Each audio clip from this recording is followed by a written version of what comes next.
सब गोटा के कोनो कोनो रिश्तेदार हेता या अड़ोस पड़ोस के लोग जे जड़ से खच्चर हेता।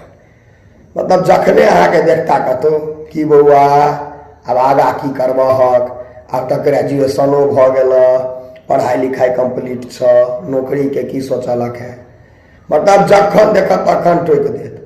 माय बाप संगे जो देख लेलक धोखा से तहन तो अरबैध के टोकबेटा करत। हम पूछऽ चाहै छी अहाँके की भेटैया ई सब कऽ कऽ? मोने मोने 2-3 ट्रक गाड़ि तो हम पढ़े दै छी अहाँके, बुझलिए।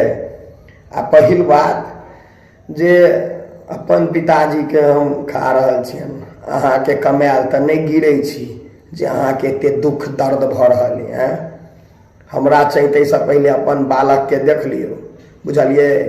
दुनिया भर के उधारी रखने छे दुकान वाला सबके, आ कलम में बैस के गाजा सोटैत रहैया। ओकरा कनी ज्ञान दियो जे गाजा छोड़त, कम से कम जियत तऽ बेसी दिन।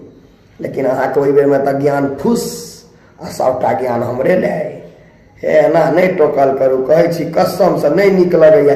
लेकिन मोने मोने 5-7 ट्रक गाड़ि अहाँके हम पढ़ि दै छी, आ पैघ छी तें नहीं तऽ लप्पर थप्पर सेहो लगा दैत हो, बुझलिए ने। दिमाग गरमा जाइए अहाँ पर।